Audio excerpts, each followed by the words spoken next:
People's Platform. Good evening and welcome to the People's Platform. My guest tonight is Dr. Chris Haywood from Newcastle University, specializing in critical masculinity studies. Good evening and welcome back to the show, Dr. Chris. Thank you. Thank you for having me back. Absolutely. Sri Lanka is looking to its local government elections in a month and a few weeks, May 6th to be precise. And we're seeing a surge in what's known as technology-facilitated gender-based violence or online hate against women politicians, women daring to contest the elections. In this backdrop, we see how 98% of perpetrators are men, 99% of school shooters are men. Why is it that men perpetrate violence against women? Well, I think the simple answer to that is because they can. Because you see lots of forms of violence in a variety of different spheres and arenas taking place. And men get away with it, to be honest. Yeah. And so the online sphere is no different. And so you see men perpetrating violence to women because it's something probably that's happened in other spaces at other times. So the violence that's being seen online is something that's happened before, maybe in other spaces. It's just becoming more visible because it's becoming more online and more noticeable, particularly at the time of the oncoming election. Mm-hmm. And I think the other thing here to bear in mind is a lot of the violence towards women has been found because men are performing to other men, because they're displaying, performing, saying, look at me, look what I'm doing. And it becomes almost like a badge of honor to say, look look what I've done. Look how upset people are. In one case, yeah. So we need to think about why are they doing it? Who are they doing it? Who are they doing it for? I think that becomes a really important question. Mm-hmm. We're looking at a Trump-led United States of America. We're seeing how content moderation has been shut down. We're seeing how algorithms are being manipulated. We're seeing how Mark Zuckerberg is going on the record saying we need more masculine energy at the workplace. We're seeing how women in STEM are being attacked. Diversity and inclusion shut down. There's an issue of safety for women. And this is sadly the trend with the United States, which is the largest tech market in the world. It's just so, I guess it's really depressing to hear those statements. I mean, you've got a president there who's been convicted or has been in court because of sexual assault. And then you have kind of locker room talk that seems acceptable. It's part of a culture where there seems to be no kind of punishment for any of these kind of behaviors, and people see it as acceptable.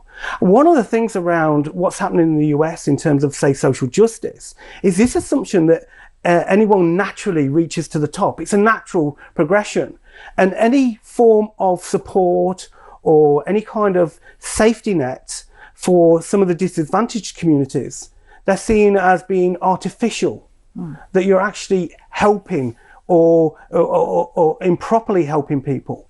So it doesn't surprise me to hear those statements taking place about this assumption about, well, it's only natural what people do. Yeah, when men are naturally going to be have this different kind of energy. Okay, because I think in many ways it's about it's almost the fantasy of what they want men to be, and often what they're not. Mm-hmm. And so you get these messages around how men should behave or what we should be looking for. And then then you have people saying, well, that's not what I'm like. Should I be like that? And so you almost create this dissonance between what men are being told to be like and actually what they're not like. And so should I be that kind of person online? Should I send those hate messages? That's what everybody else is doing. They seem to be getting attention. Mm-hmm. And so you create this kind of culture that ultimately just disadvantages and women in the process. Equally, and also we see the societal, cultural, religious messaging for women, which is to obey, be subservient, be timid, be sweet. And these two are at opposite ends. They're dependent on each other. Mm. You know, the more you try and suggest or create this idea that, this is what this is what young women should be doing, and this is how they should behave, and this is how they should dress, you are automatically then suggesting, well, that's how men should be then. Men should be the opposite of that. And we know that the way in which men make their identity is often to be opposite to what women do. Yeah. I'm not doing that because that's what women do. I'm not wearing that. Often in the street, I'll get told, "Oh, cut your hair." Yeah, I've got the long, and that's very, and because because only women have long hair. Mm. So you're absolutely right. This binary, this division of suggesting, the ideal stereotypes of what women are like, they automatically impact on, well, then that means what men should be. Mm-hmm. Yeah. And yeah, absolutely. Don't cry like a girl is a way of insulting a boy for being like a woman. And this is globally translated into most languages. Yeah, I think there are ways of expression and being emotional that you might say, well, yeah, this seems like an international kind of thing. I think the thing to bear in mind is that it's where people are being emotional. It's where men are being emotional becomes problematic. So if I'm down the local bar celebrating football because my side has won and I'm crying, that's not a problem. Right. But if I demonstrate some kind of vulnerability, some kind of something that distresses me in terms of something private, then that becomes not acceptable, because I should be stoic. I should be able to push these away because I'm tough, because I'm a man. So I think it's at different times men can be emotional, and other times, and there'll be culturally specific times where they're not allowed to be emotional. When you grieve for someone, for example, it seems to be acceptable at that time, but to be upset by someone who may be hitting you or calling you names, no, you shouldn't be doing that. It's a real shame in many ways. Mm-hmm. And as a consequence of that, then people become emotional tough. They don't let their guard down. And so when you start to express your feelings, when you start to try to connect with people, it becomes much more difficult. Yeah. Because you know that if you do open up, you're likely to be told, oh, that's not the right thing to do. Mm-hmm. Because of this, because men aren't allowed to express their emotions freely and without reproach, we find that in Sri Lanka specifically, the rate of suicide, death by suicide of men is higher than that of women.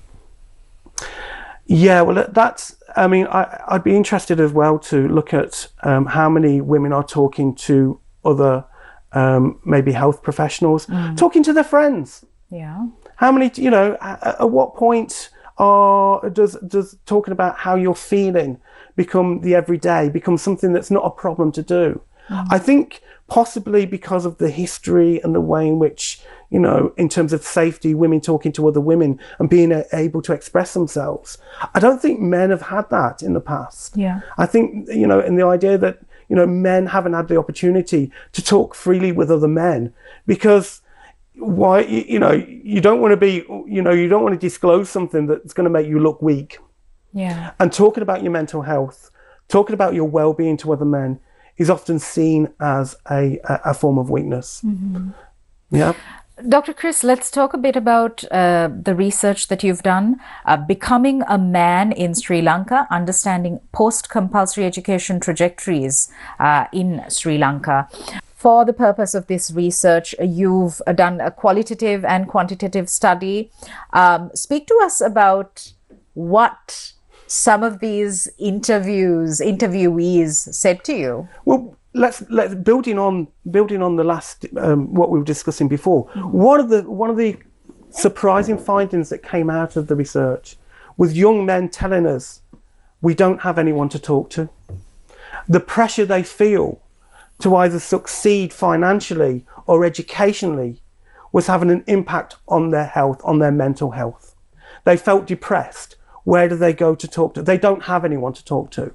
They felt the pressure to either succeed educationally and to look at, or to economically, to look after their family, and not having anyone there to say, look, are you okay? That was one of the really surprising things to come out of the research that affected all the men that we actually interviewed. And we interviewed men from state universities, private universities, technical colleges, and young men who had actually left school and gone on to do some work. Mm-hmm. So that idea of them having the pressure to actually perform and deliver this being the ideal man, mm-hmm. was very strong with the young people. Let's try and deconstruct as much as possible on this interview the conceptions around what it is to be a successful man. Well, the young men are telling us that a successful man is having a job that's to having work that pays well, that is stable, to have a car, to have a family, to have children. They had this ideal about what that would look like, that would be their aim. So we'd say, well, why are you going to, for example, private universities? Because I want to get to that end point quickly. Yeah, I want to get to that point where I can be in that position, where I can aspire to be this ideal man quicker than probably other people. Mm. And I think some of the things there is trying to think about those pressures of actually being successful at work, but also successful at education. And some of the young men were trying to pull them both together, which was an interesting dynamic. Especially those who are actually going to private universities or technical colleges. Mm-hmm. What were the findings with respect to women in state universities as opposed to the men? Well, I think all we could go on was the research, the interviews which we did with men, because we were focused down on Sure. why men are kind of not registering at state universities.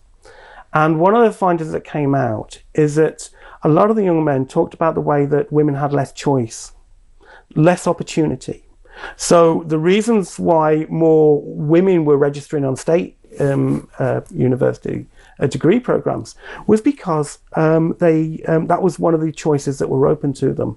As men, they felt, well, I could go to work here, I could go to this technical college, I could go to this private university. They felt they had more choice. And they felt that women didn't have that choice. And a lot of the men felt that was wrong. Mm-hmm. They were very supportive in terms of it should be equal. Everyone should have a choice. But they recognised the way in which stereotypes around gender were actually shaping the places where people could go to. Mm-hmm. If we make a regional comparison, okay. Speak to us about how Sri Lanka fares in terms of university students, male university students opting for, or young males opting for state university education. Well, I think in terms of, we haven't analysed the data in terms of the various regions within Sri Lanka, but we have looked at the data across the world. Mm-hmm. So across the world, we can see that if you're a young man in Bangladesh, in Pakistan, in India, you're more likely to go to a state university than you are if you're a woman. If you're a young man in Sri Lanka, you are less likely, nearly 2/3 less likely to go to university than a woman. And so there's a regional kind of, in terms of South Asia, there's a regional difference here that is really surprising. And that's one of the reasons why we started to do the research in the first place. Look at why does it seem that Sri Lanka is the outlier in this region? Have they got incredible empowering programs that enables women to rise, to come, to be successful? What are the reasons for this? Why are young men not going to university? Is it because, they're failing, or they're not good enough, or, they're not, they may be better in Pakistan, or they may be better in India? Is that the case? It's not the case. That's what the research was starting to unravel. The fact that young men are choosing not to go to university because they're worried that the university degree, state university, will take a longer time. The teaching may not be as quality as they would like. It may not connect to their future industry, and that they could find better opportunities either outside of state universities or doing work. So, would you say that that your findings found a trust deficit? I think so, yeah. Among young men? Yeah, absolutely. I think there's a bit of a PR exercise to be done by state universities to say, look, this is what we're about. This is what we can achieve for you. I think definitely there was a kind of thing that there was an interpretation that state universities. It's like one of the young men said to me, said in the interview, someone told me that if I go to state university, it's going to ruin our lives.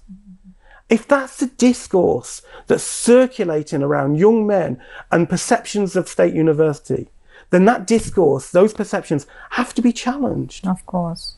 Yeah, it was shocking to actually find that, and it wasn't just one person. That kind of understanding was shared by many. Yeah. So I think definitely there's kind of this brand, or how universities reach out and promote themselves. I think there's a bit of work to be done there. Okay.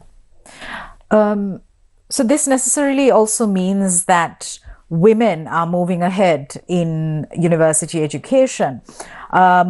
Is there a rhetoric around boys are falling behind, women are too empowered now?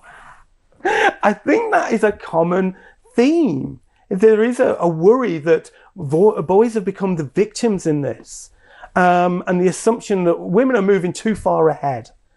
To be honest, looking at the research we did, it's a bit of a nonsense, to be honest. I mean, we know that women going into higher education don't necessarily, or are less likely to go into engineering, ICT, and those more technical orientated kind of degree programs. In the Sri Lankan Parliament last year, one of the politicians was talking about we need to make more feminine subjects in further education. So at that point, if you're thinking about this, then they are going on to university, but they're going into courses that are going to lead to particular careers outside that may not be the best paid. Yeah. Comparatively, when men graduate from university, they're more likely to get a job or get higher earnings. Dr. Chris, what were some of the recommendations of the study? Well, one of the recommendations was to look at, one of the interesting things to come out, and we never expected this, was for young men to talk about their schooling. And, their experience of schooling was kind of mixed. So one of the things around schooling was to say they had a lovely time, they had a great time, both, enjoying exams, enjoying the coursework, enjoying the teacher experience. But on the other hand, there was some kind of experiences being uncovered that suggested that some of the schools, they were having a very difficult time. And that difficult time seemed to be very, what I would say, to be clear, it seemed to be like in some of their experiences were really quite violent. Violent, violent, meaning that they were getting like a corporal punishment from the teachers. They were actually being hit by teachers. They were having their hair shaved as punishments. But who do they go to tell this? Where do they feel safe to tell this? So the boys were being actually disciplined much more strongly. You know, you must wear your clothes like this. You must wear your hair like this. If it's any longer, they would pin them down and shave their heads. But where do they go to talk about this? Yeah. Because they see if they disclose, then they're going to, you know, it might be a problem for them in terms of their own academic career. I'm not sure what impact it would have with their families. Yeah. So one of the recommendations, and I was talking to Dr. Manoj Jinadaso, who did the research with me. One of the recommendations is probably is there a way of actually opening up some kind of social media outlet where those kind of experiences could be reported anonymously and say, you know, there is a problem here. I've got no one else to talk to. Is this a possibility? Is there some way which we can alert people to it? And they could do it anonymously. And you know, in those ways, you've got to have safeguards in terms of trying not to be vindictive. That was one of the recommendations. That was the unsurprising. That was a surprising one. I think the other one to come out of this was to have a sense that a lot of the young men wanted some connection to industry. They wanted practical, technical skills. Enrolling on a state university degree program was seen as becoming feminine. Wow. Yeah, it was seen as a feminine choice. Right. And those who went to university, they were less of a man. Right. So, and feminine is bad. And feminine is bad, of course, yeah. So one of the things they were saying is that we don't want to do that because, you know, it's not technical. It's not connected to industry. It's all airy fairy. And so, you know, there is an issue there about whether, you know, universities should be reaching out and making clear about what their brand is, what they're trying to achieve, and being clear about where people will go to afterwards, the positive elements. So I think there's definitely something about the state universities promoting themselves in a particular way to a group of young men. Absolutely. And with regard to corporal punishment, it was just recognized as a penal code offense with criminal sanctions. Yes, it was kind of the idea. You know, there was some rumors in one instance. There was some rumors going around the school, and one of the teachers singled out one of the men, and they physically, you know, assaulted them. Right. But they didn't want to disclose because they felt it was going to affect their schooling. Yeah. So, and I think something should be in place to enable young people to do that. I mean, social media is, you know, in one hand very, very very dangerous, and the other hand, it can be empowering. It can enable people to speak out for those who don't have a voice. We need to also address the root cause of violence. Why so much violence is normalized? Yeah, I think we have to go to each, you know, in each of the contexts, what's creating the opportunity for violence to take place. An opportunity is not the right word, but it actually produces or is enabled by the context through which violence can take place. Yeah. I think, you know, in terms of young men, for example, I think sometimes, you know, young men are actually committing violence, as we said earlier, around ways of actually performing to other men, to get some kind of affirmation, some sense of inclusion. Look at me, I'm like you. I don't want to be singled out. The fear that underpins a lot of young men who are committing violence is the thing that you don't think about. You think they're strong, confident. It's the fact that they are it's that fear of being seen as not being in control, as being vulnerable, that is often the key dynamic in that. It's almost counterintuitive. You kind of think, oh, strong violence, they've got this kind of control. Well, yes, in many ways they have, but when you actually talk to men who commit violence, you see there's a real kind of fear of failure, a fear of being seen as not not man enough. We are in conversation with Dr. Chris Haywood. We're going for a short commercial break. We'll be right back.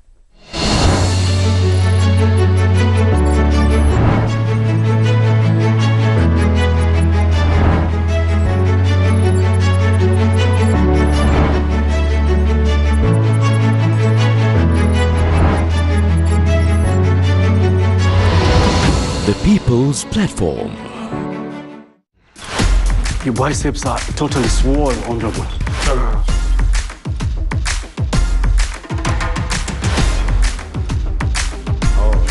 That boy's such a menace. Always a quipper. This is the student parliament.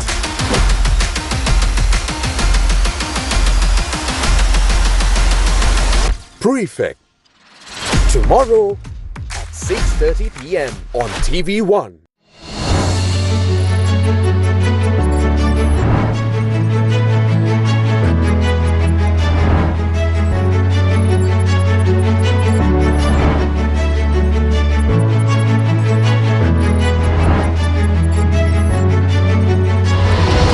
The People's Platform. Welcome back. I'm in conversation with Dr. Chris Haywood from the Newcastle University, specializing in critical masculinity studies. Dr. Chris, we are seeing globally the rise of the incel culture, the Andrew Tates of the world across social media, dominating male children's minds. This is very harmful, dangerous, toxic content that is being broad-based because of digital media. How do we address these? I think we've got to look at who are they aiming it at? Who is it appealing to? So often they're appealing to disenfranchised young men who may feel that they're not connecting. They may feel that they don't have a place either in their community, in their society, and they seem to be targeting down on what might be called, or other academics have called, a grieved entitlement. This idea that men are automatically entitled to a range of different kind of things, such as cars, houses, and women. Yeah. So there is this sense that they should automatically have this entitlement to these, to access, basically to women. And what has happened, or what the argument is that social change, social justice has moved so quickly that women now are out of reach. And so what we need to do is create the scenarios, create the situations within which young men can now obtain and control women. Mm-hmm. And the way we actually, one of the things of tackling that is not to turn around to young men and say, well, you are really bad. Mm-hmm. Because what you do at that point, you start to reinforce that the likes of Andrew Tate, the likes of Jordan Peterson, they are actually right, because not the people I'm talking to, they're not listening to me. But these people out there, these kind of toxic figures out there, they will listen to me. They can hear me. They recognize that I'm hurting, or I don't feel comfortable, or I feel isolated, or I feel lonely. They're the ones listening to me. And when I open up and talk to someone about how I feel, they just tell me that I'm wrong. So it's about being able to not just to listen to what young men are saying. It's about being able to hear their voices, to hear their pain, hear what they're struggling with, and not just say, well, that's the wrong thing to think.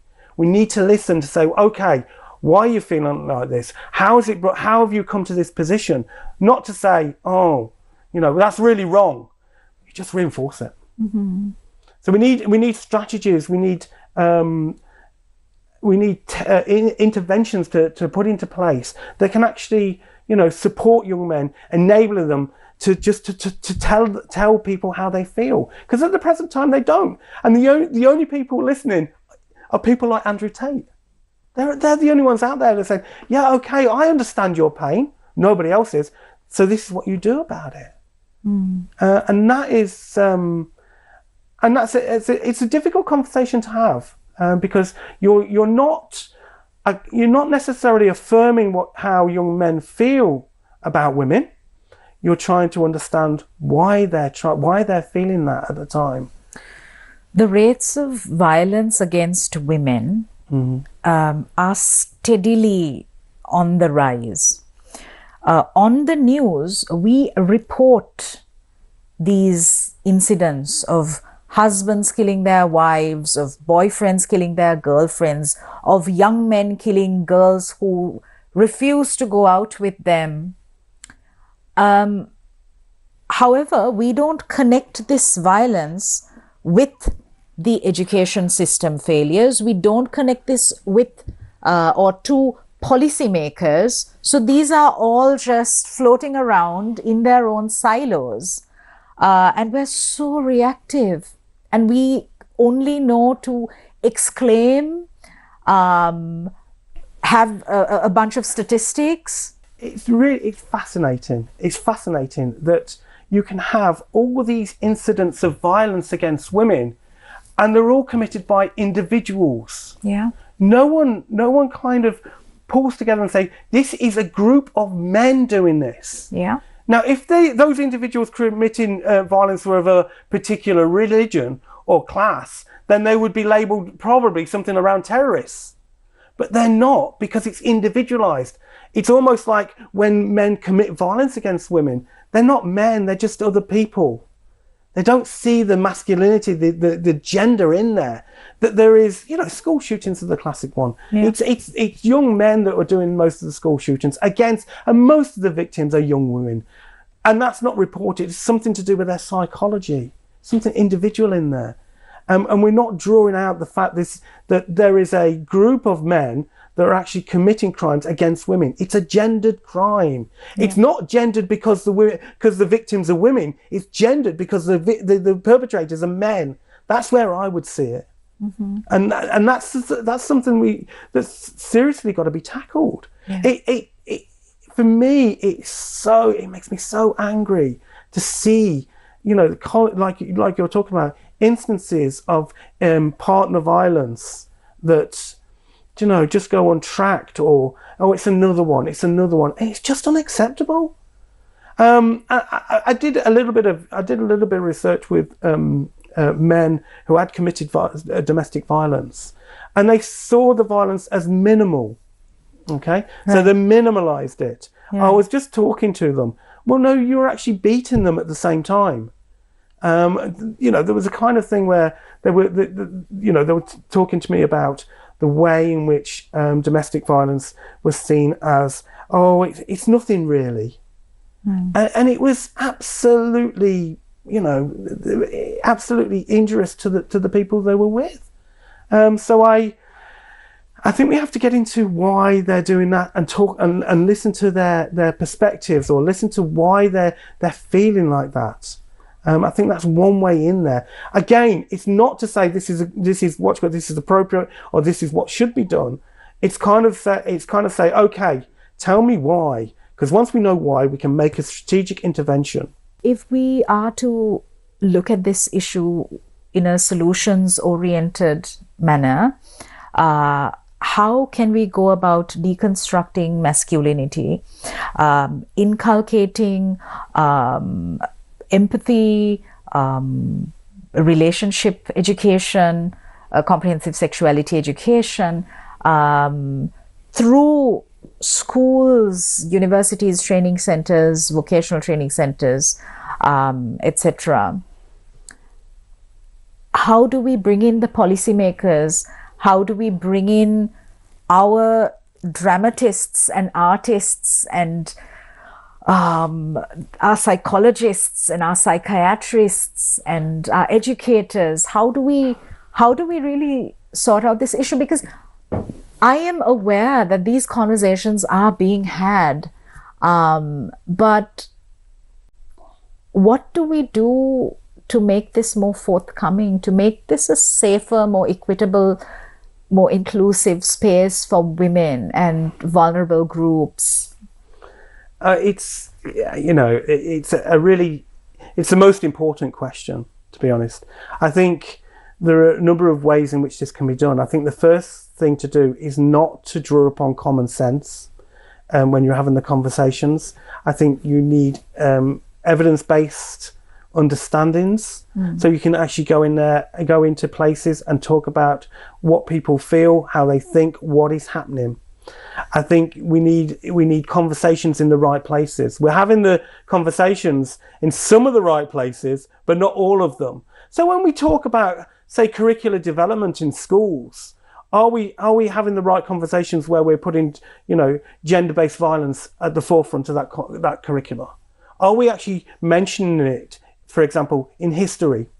Are we mentioning it in geography, for example, in terms of where, spaces where, say, domestic violence takes place more in particular areas rather than others, or is reported more in areas more where, those conversations shouldn't necessarily stand outside those subjects. If we're talking about curricula, they should be embedded in it. They should be there. And where do we have the conversations that we can ensure that curricula is shaped in a particular way?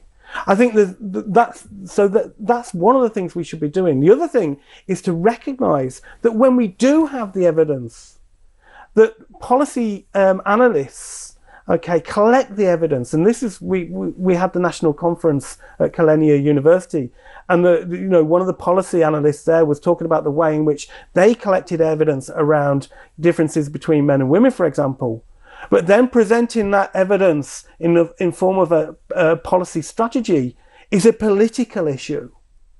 And so the translation from the data, from the evidence to political action is really quite difficult.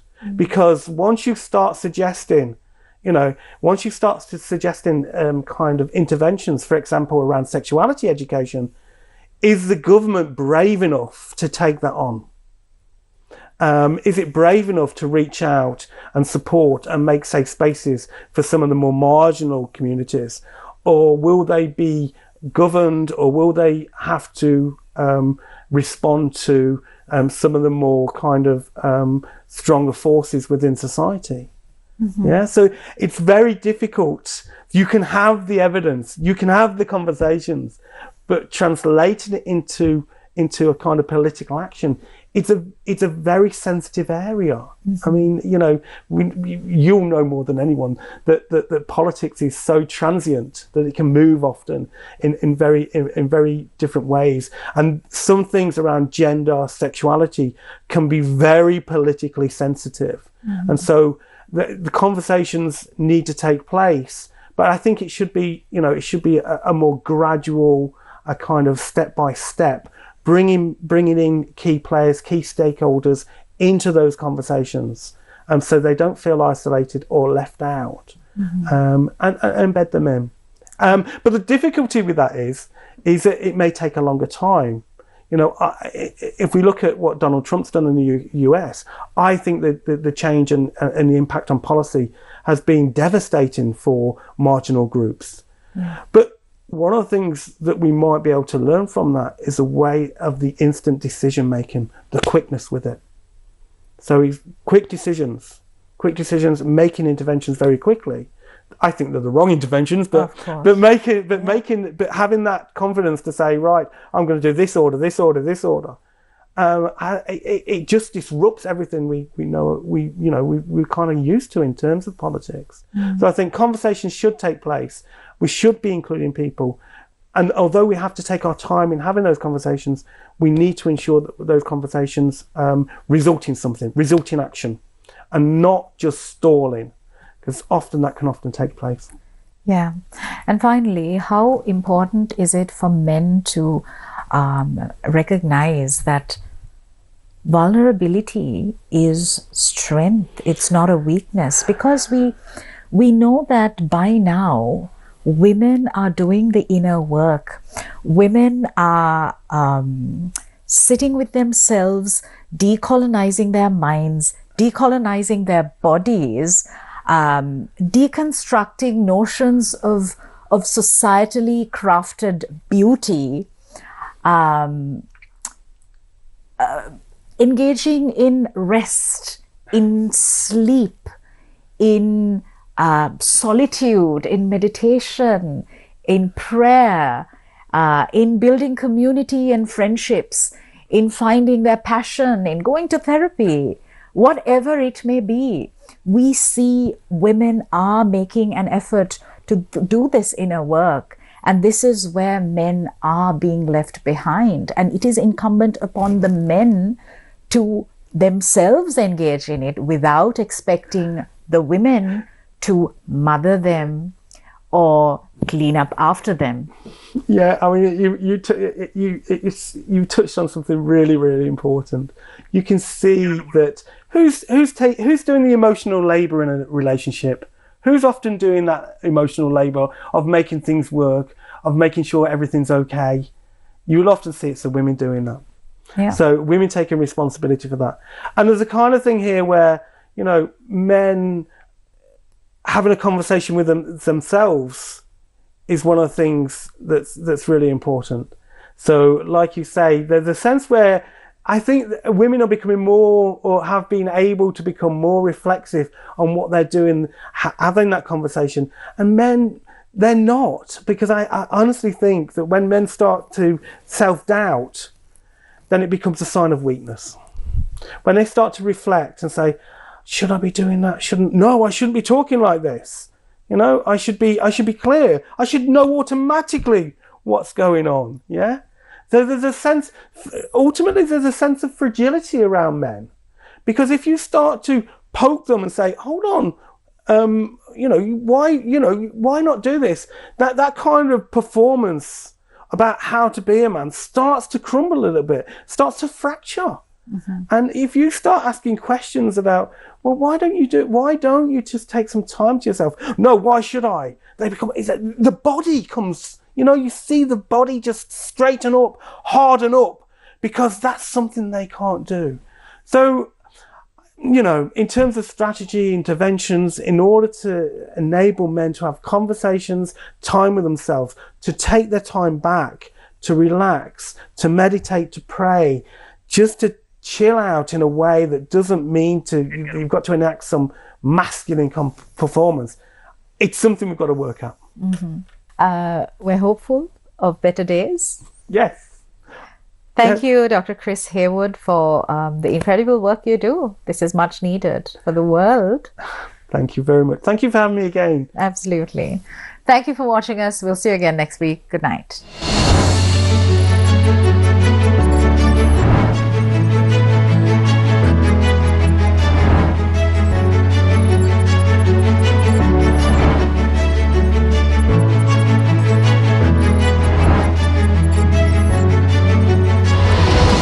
The People's Platform.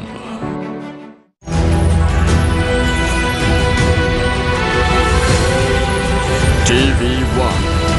TV for life. Indian Prime Minister Narendra Modi's visit to Sri Lanka.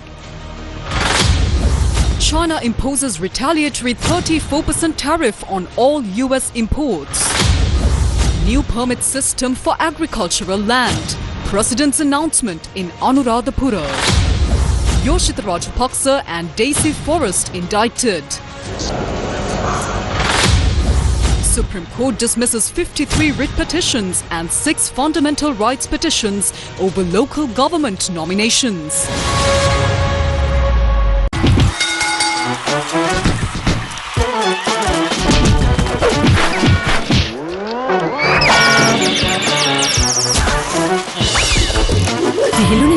Tokyo Super, ඕන වැඩකට Super.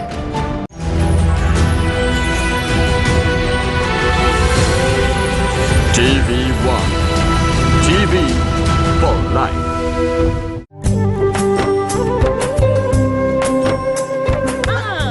ඔන්න මෙදා සැරෙත් අවුරුද්දට අපි එනවා. කන්තලේ මධ්‍ය මහාවිද්‍යාලීය ක්‍රීඩාංගණයට අප්‍රේල් 19 දවස පුරා අවුරුදු සිරියෙන් පුරවන්න ඔයාලත් එන්න. අවුරුදු කුමරා කුමරිය බයිසිකල් ධාවන තරගය ඔරු පැදීමේ තරගය සහ ජන ක්‍රීඩා රසක් සමග කුරුණෑගල බැජී සංගීතයට ජනප්‍රිය ගායක ගායිකාවන් ගී ගයන නැගෙන හිරට අවුරුදු අප්‍රේල් 19 වනදා දවස පුරා Kantale මැදි විදුහල ක්‍රීඩාංගණයේදී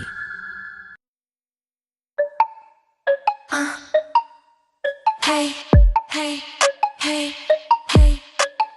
Click, clack, heels tap.